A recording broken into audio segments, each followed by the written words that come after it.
Hopefully mag-add. Ayun. So parang nag-add nga siya. Magandang araw sa lahat mga kapis-wifi natin dyan. Welcome po ulit sa ating panibagong video. Sa video po natin today, pag-uusapan lang po natin ulit yung gateway o router ni Roji. Na-review na po natin ito dito sa ating channel pero matagal-tagal na po yun. Kaya i-check po natin siya ulit sa video na to. Especially po yung kanyang load balancing at failover features. Yun muna yung pagpupukusan natin. Gagawa na lang ako ng mga separate videos pa para sa ibang features niya. Sa mga beginners po dyan na gustong mag-ISP, mag-vendor, kahit personal use, din nangangailangan po kayo ng load balancing features. Ibig sabihin po ng load balancing, pag sasabayin nyo po yung dalawang ISP source. Example, meron kang PLDT, meron kang Globe, or meron kang Starlink, din meron kang PLDT. Basta dalawa or more than one ISP. Kung bago pa lang po kayo dito sa channel natin, dalawa lang po yung ginagamit natin para sa purpose na yon. Yung isa is yung Microtech at saka itong si Roji. Yun nga lang, si Microtech hindi po siya ganun ka-friendly sa configuration. Need nyo po muna siyang pag-aralan at intindihing mabuti kasi mano-mano po yung configuration sa kanya. Hindi kagaya dito kay Roji na super dali lang. Kahit super beginner ka pa sa field na to, magagawa mo siya ng agaran. At ayun na nga guys, nandito na tayo sa login portal ng ating Roji Gateway. So yun nga, magsiset tayo ng dual ISP. So punta lang tayo dito sa gateway guys. By default, naka-single line po siya. Kung isa lang yung ISP mo, single line yung gagamitin mo syempre. May option tayo dito, static, DHCP, or PPPoA. In our case, hindi tayo single line. So dito tayo sa 2 lines. Dito sa WAN natin, so yun nga, DHCP yung gagamitin natin. Then, dito naman sa ISP2 natin or WAN1, ang gagamitin naman natin is PPPoA. Normal scenario po ito sa mga nag-ISP. Usually ginagawa talagang bridge mode yung ating uplink. Like si Globe, si PLDT, i-bridge mode natin, then kukunin natin yung PPPoA account, ilalagay natin sa ating core router or core gateway. So same, pero din yung gagawin natin kay Roji. So yun nga, make sure nakuha nyo po yung username at saka password. So in this case, lalagyan lang natin to ng test. At saka password 12345 lang. Service name optional, wag muna natin siyang lagyan. In my setup, so nakabilan po yung ating PPPoA. Enable natin itong 802.1q tag. Ayan. Then bilan ID natin 510. And priority kahit 0 lang. As long as may value, okay na po yan. Okay? Check natin ulit, then save. Yun. Okay, check natin kung kumuha siya ng IP.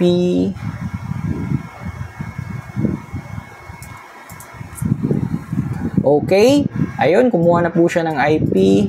PPPoE connection succeed. O, di ba? Ang lupit. In case na Globe or PLDT yung gamit nyo guys, no need na po yung VLAN. Usually sinisit yung VLAN doon sa modem ni Globe or ni PLDT. Ang talagang kailangan mo lang is yung PPPoE account, username at saka password. Dito sa ginawa ko iba. Para mapakita ko lang sa inyo na merong option ng VLAN sa kanyang 1. Kompleto na yung ating ISP. Meron na tayong ISP1, meron na tayong ISP2. So dito tayo sa load settings, load mode, meron tayong option dito active at saka backup. Kung gagamitin natin itong active at saka backup, yung isa is yun yung magiging active. Then yung si ISP2 magiging, in case mawala si ISP1, tsaka pa lang siya magiging active. So hindi natin gusto yon. So dito tayo sa load balancing. Meaning sabay magagamit yung dalawang ISP natin.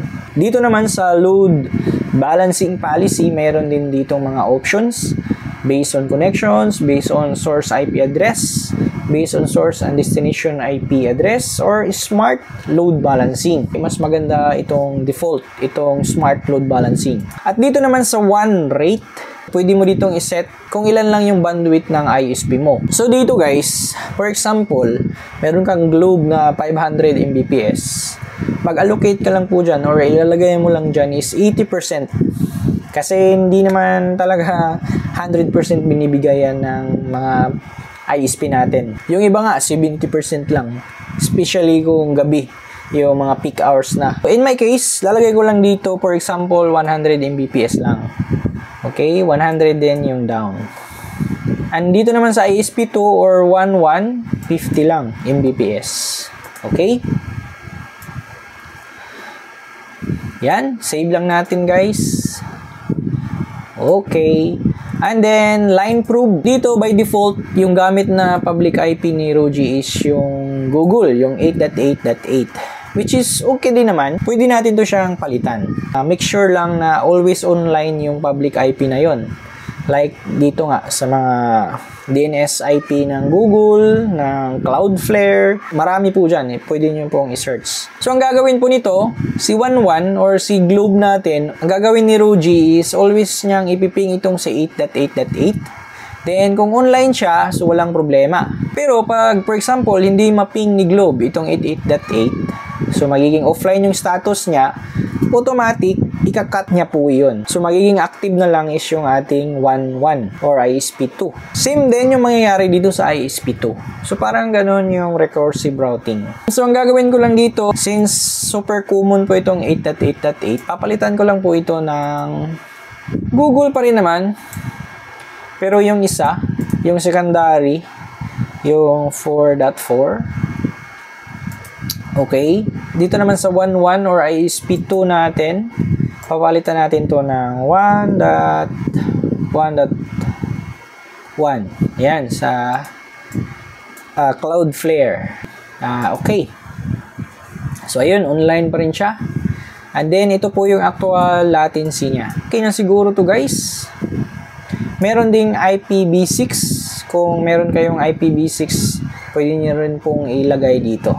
Okay guys, reviewin lang natin yung ating configuration. Diba? Ang dali lang. Linawin lang natin itong 1 or 10 is yung ating ISP1. Then yung 11 is yung ating ISP2. ISP1 natin is naka-DHCP. Then yung ISP2 natin is naka-PPPoA. Naka 100 yung ISP1 natin. Then ISP2 naman natin is 50. Subukan pala natin guys kung sakaling pwedeng mag 1+1 yung ating bandwidth. Ibig kong sabihin is yung ISP1 natin at saka ISP2 kung mag-add up ba yung kanilang speed. In our case, 100 plus 50. Try natin kung aabot siya ng 150. Before natin yun gawin, i-check pala muna natin yung individual ISP natin kung accurate ba yung speed. Si ISP1 dapat 100 lang yung makukuha natin. Then si ISP2 naman is 50. Nga pala, i-check muna natin yung ating IP para makita natin kung saan talaga tayo nagka-connect sa ngayon. 192.168.112.2. So dito sa workspace, makikita natin dyan. Dito sa client to. Client. So ayun, yan po yung ating IP. Walang ibang nakakonect. Ngayon, try nating switch off yung ating ISP2 o yung ating 1.1. Tingnan natin kung anong mangyayari. So bunutin ko na lang siya dito guys. Hindi ko na mapapakita sa inyo. Basta bunutin ko na lang siya. Okay. So antayin natin kung anong mangyayari kapag binunot. Ayun. So nawala nga siya. Check din natin sa gateway at saka line probe. So ayun oh. Yung ISP1 natin offline na siya. Ngayon i-check natin kung ilan yung speed na makukuha natin. Since wala yung ating ISP2. So, try natin sa fast.com. Yan. So, dapat nasa 100 Mbps lang to guys. Medyo delay yung dito. Yung kanyang topology na display. Siguro display bug lang to or something. Pero at least, yun nga, sa ISP1 natin, talagang 100 Mbps lang yung meron. So, yun o. Ngayon pa siya lumabas. Ngayon, ibalik natin yung ating ISP2 and then yung ISP1 naman yung ating i-disable. Okay, saksak lang natin siya. Tingnan natin kung babalik ko siya dito. Tabi ka muna. Ayun. So, meron ng upload at saka download. Ngayon, yung ISP1 naman yung bunutin natin. Ayan. binunot na natin guys.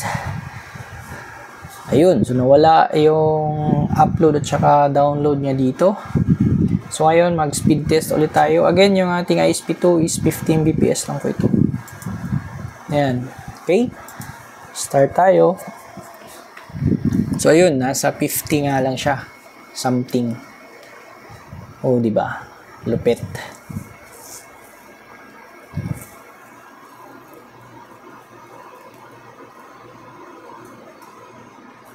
Ayun, oh. So 50 lang.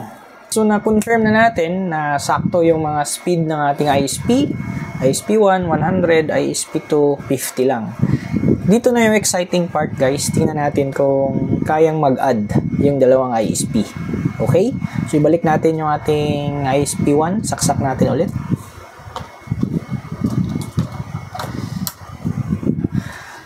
Okay guys, sinaksak na natin yung ating ISP1. Antayin lang natin siya dito kung babalik ba agad. Ayun. So, meron na tayong nakitang rate. So, meaning, active na siya ulit. Mabilis lang siyang makarecover, guys, no? So, active na ulit yung dalawa nating 1. So, dito na tayo sa exciting part. Tingnan natin kung mag-a-add yung dalawa. Okay? So, again, wala tayong hocus-pocus dito, guys, ha? IP config. Ganon pa rin yung ating IP. Yan, o. 112 112.2. Tingnan natin ito sa client. Ayan o, 112.2. Okay. So, speed test tayo. Hopefully, mag-add. Ayun. So, parang nag-add nga siya. Parang nag-add nga. Ang lupit naman. So, naging 150 nga yung total bandwidth natin gamit yung dalawang ISP. Oh, kahit sa upload, oh, nag-a-add din siya. Grabe naman yan. O, diba? So, hindi ko in-expect na mapapag-add niya yung dalawang ISP natin. Kasi previously, hindi. Kung ano yung speed ng ISP1, so mostly dun lang siya. Madadagdagan lang ng konti. Pero hindi tulad nito na talagang nakukumbine niya yung dalawang bandwidth. Yung 100 at saka yung 50. Ngayon, iti-test naman natin yung kanya failover capability. Ibig sabihin is, example, mawala yung ating ISP1, mapuputol ba yung ating internet or maapektuhan ba yung ating network? Babagal ba siya? Magkakaproblema ba siya? Okay, so mag-ping tayo. For example, ping google.com/t. So, ayun, nagpiping po siya. Puputulin ko itong ISP1 mismo. So, ngayon, active yung dalawa. Speed test tayo ulit. Yun. So, diba, nagko-combine pa rin siya. Yun. At saka, naglo-load balance talaga siya, guys. Oh.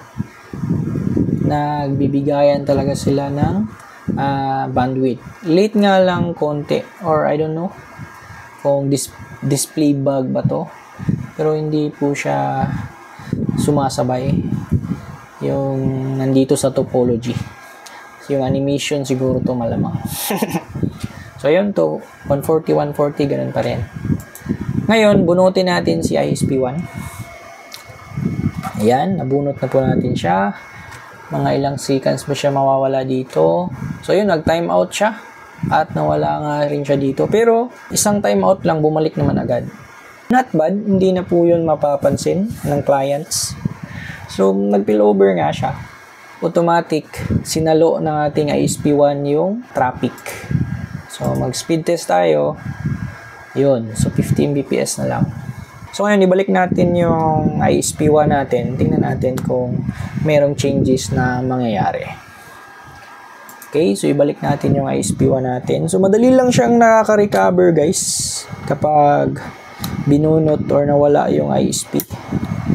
Mga seconds lang. So, makikita naman natin yan dito. Magkakaroon siya ng download-upload agad dito kung makakabalik na siya. Okay, check natin ulit. So, continuous pa rin yung ating ping. Ayun, so meron na siyang upload at saka download. Yung ping natin continuous pa rin. Then, speed test ulit tayo. Since dalawa na ulit sila, check natin ulit ngayon. So, ayun. 130. Diba guys? Ang lupit talaga ni Ruji. So, in this video, yun lang po muna yung isi-share ko po sa inyo about kung gaano kalupit yung kanyang load balancing, failover, at saka yung recursive niya or line probe. May link po tayo dyan sa baba ng ating video description. Pa-check na lang po kung interested po kayo sa product na to. At sa susunod nating upload, gagawa naman natin ng tutorial yung kanyang PPPoE server. Yes, meron po siyang PPPoE server. At aside sa PPPoE, meron din siyang hotspot. Hanggang dito na lang siguro at kita-kits na lang ulit tayo sa susunod nating upload.